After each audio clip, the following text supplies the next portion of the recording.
Hello and welcome learners. आज हम class 10th English में से जो पोएम है फायर एंड आइस, जिसके पोइट जो रॉबर्ट फ्रॉस्ट हैं, उसको हम डिस्कस करेंगे।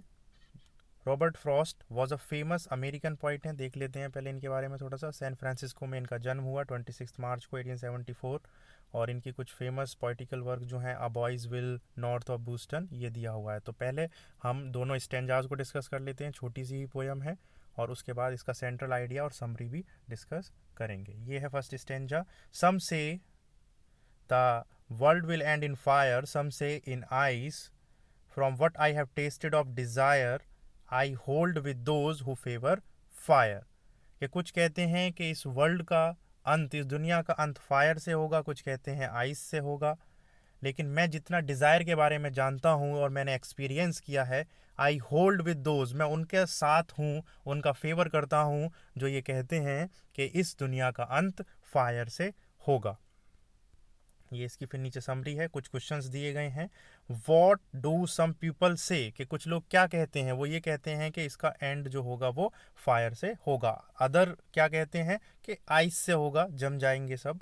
What has the poet tested, poet क्या टेस्ट किया हुआ है, तो उसने जो है the poet has tested passion and pangs of love and desire को उसने एक्सपीरियंस किया हुआ है, और इसलिए उसको पता है कि इनमें कितनी ताकत है और ये दुनिया को ख़त्म कर सकते हैं।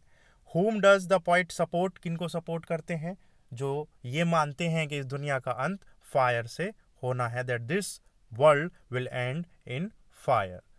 Second stanza, but if it had to perish twice, अगर इसे दो बार खत्म होना है, इसका अंत दो बार होगा, I think I know enough of hate, कि मुझे हेट के बारे में भी काफ़ी कुछ पता है, टू से दैट, और मैं ये कह सकता हूँ कि डिस्ट्रक्शन के लिए, इसके अंत के लिए, एंड के लिए इस दुनिया के, वो भी बहुत ग्रेट है और सफिशियंट है। एंड वुड सफिस, कि उसमें भी पूरी काबिलियत है इस पूरी दुनिया को नष्ट करने के लिए। इसके क्वेश्चंस देख लेते हैं। What has to perish twice, किस चीज़ को दो बार पेरिश होना है, तो इस वर्ल्ड को, इस दुनिया को। और कैसे, फायर से और फिर आइस से। ठीक है। The point, what does the point know enough, किसके बारे में पता है, तो हेट के बारे में पता है जी उनको। What is also great for destruction, ice.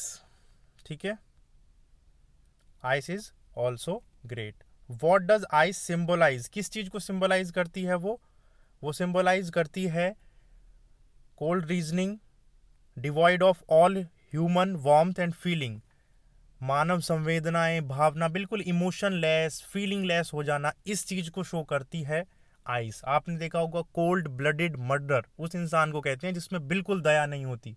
ठीक है, जिसमें बिल्कुल दया भाव नहीं होता। तो आइस ऐसे ह्यूमन को रिप्रेजेंट करती है जो बिल्कुल, जिसका दिमाग एकदम सुन्न हो चुका है, फीलिंग्स जीरो हैं, इमोशन जीरो हैं, इमोशन लेस है पूरा का पूरा, तो उस चीज़ को सिंबलाइज करती हैं यहाँ पर। हमने ये देखा कि आइस को उन्होंने हेट से कनेक्ट और लिंक किया है, और जो आइस को तो कनेक्ट किया है उन्होंने हेट से, और फायर को डिज़ायर से कनेक्ट किया है। अब इसका सेंट्रल आइडिया देख लेते हैं। Fire and ice is an extremely, बहुत छोटी सी है और लिरिक है, लॉट एक भी शब्द इन्होंने वेस्ट नहीं किया है। थीम क्या है, वही क्वेश्चन कि इस दुनिया का अंत कैसे होना है, जो बहुत पुराना है। कुछ फायर कहते हैं और कुछ आइस कहते हैं, दो ऑप्शंस हैं। ठीक है। द पॉइंट शेयर्स, और पॉइंट कहता है कि मैं उनके साथ हूँ जो फायर को मानते हैं इसके अंत का कारण बनेगी। ठीक है। और वो ये बताते हैं कि जो चीज़ है उसका कभी ना कभी अंत भी होना है। ठीक है ना। पीपल आर डिवाइडेड, और लोग बटे हुए हैं इस चीज़ पर। कुछ कहते हैं कि जो फायर हैं वो इस वर्ल्ड का अंत करेंगी, कुछ आइस को मानते हैं। ठीक है। अब ये फायर किस चीज़ से स्टैंड करती है, या फायर को किस से कनेक्ट या लिंक किया है, पैशन से, डिज़ायर से, लव से। अगर आप देखेंगे तो कहीं ना कहीं जो बहुत ज़्यादा डिज़ायर होती है, बहुत ज़्यादा पैशन किसी चीज़ को लेकर होता है, जितने भी वॉर हुए हैं वो सब कहीं ना कहीं उनके पीछे डिज़ायर थी कि हम बेस्ट हैं। जैसे अगर हिटलर के बारे में आप देखें, सेकेंड वर्ल्ड वॉर, और ये सारी चीज़ों को आप देखेंगे तो बस वो यही दिखाना चाहता था कि जो आर्यंस हैं वही प्योर हैं, वही ब्रेव हैं, और उन्हीं का ही राज इस पूरी दुनिया पर होगा। तो कहीं ना कहीं जो डिज़ायर हैं, बहुत ज़्यादा जो लव होता है एक्सट्रीमली, तो वो भी कहीं ना कहीं बहुत नुकसान पहुंचाता है। तो ये फायर को इनसे दर्शाया गया है। अनब्रिडल्ड पैशन मतलब बेलगाम जो आपकी इच्छाएं हैं, बेलगाम जो आपका पैशन है किसी चीज़ को लेकर, वो कहीं ना कहीं इस दुनिया को ख़त्म करने की काबिलियत रखता है। The point has experience both these emotions, उसने खुद ये दोनों इमोशंस को, पैशन को और डिज़ायर को एक्सट्रीम लेवल पर एक्सपीरियंस किया है, ठीक है, फील किया है, जब भी उसे पता है कि इनमें इतनी ताकत है कि दुनिया को ख़त्म कर सकती हैं। इवन हेट, और हेट भी cold and icy reason is sufficient to cause destruction, कि वो भी सफिशियंट है, वो भी ग्रेट है, और वो भी इस दुनिया का एंड करने की काबिलियत रखती है। फिर आप इसकी थोड़ी समरी देख लेते हैं। End of the world, it is certain that this world will come to an end, के एक ना एक दिन तो इसे ख़त्म होना ही है। और दैट एवरीथिंग, और वो ये मानते हैं कि जो चीज़ एग्जिस्ट करती है वो आज नहीं तो कल उसका एंड भी होना है। The point deals with a very Sublime subject, ठीक है, एक बहुत ही कॉम्प्लिकेटेड इशू को उन्होंने यहाँ पर उठाया है, और वो क्या इशू है? The end of the world. Two different believes, तो दो मान्यताएं हैं जो ये मानती हैं कि कुछ मानते हैं कि फायर से ख़त्म होगी और कुछ मानते हैं कि आइस से ख़त्म होगी। पॉइंट का क्या व्यू है, पॉइंट क्या मानते हैं, उनका क्या टेक है इस पर? The point side with those, वो उनके साथ हैं जो कहते हैं विल एंड इन फायर, कि ये फायर से ख़त्म होगी। The point links these two very powerful elements of nature to human emotion and behaviour. तो उन्होंने इन दोनों इमोशंस को जो है ह्यूमन फायर को और आइस को जोड़ा है, किससे? ह्यूमन इमोशन से और ह्यूमन बिहेवियर से। Fire is a symbol of human passion, love को ये शो करता है, ह्यूमन डिजायर्स को शो करता है फायर यहाँ पर। नेक्स्ट है fire also stand unbridled desire, uncontrolled passion, love, और will be the cause of destruction of this world. Uncontrolled fire and untamed passionate desire will certainly bring an end of this world. The poet confesses that he himself, कि उसने खुद ये सब experience किया है और उसे पता है कि ये चीज़ें कितनी खतरनाक हैं और इस दुनिया को ख़त्म कर सकती हैं।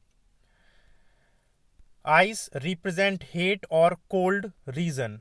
No doubt fire can bring, कि फायर, लेकिन अगर दो बार खत्म होना है तो आइस भी ग्रेट है और सफिशियंट है, वो ये कहते हैं। अब आइस किस चीज को रिप्रेजेंट करती है? It represent hate.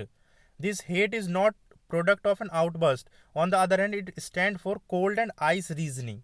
ठीक है, ये बताते हैं कि जैसे आइस सुन्न कर देती है, इसी तरीके से जो हेट होती है वो हमारे दिमाग को बिल्कुल सुन्न कर देती है, ठीक है, और हम लॉजिकली नहीं सोच पाते हैं और कुछ ना कुछ ऐसा बहुत बुरा कर देते हैं। हेटेड can make our mind numb, cold thought reasoning make us insensitive, संवेदनहीन बना देती है बिल्कुल, ठीक है, और हम क्रूअल हो जाते हैं। So the point think that ice और hate can be great and strong cause for destruction of this world, इसलिए वो मानते हैं कि ये सफिशियंट है और ग्रेट है और पूरी तरीके से इस दुनिया को ख़त्म करने की काबिलियत रखती है, जो आइस है, हेट है। आइस और हेटेड will suffice to bring an end of this world.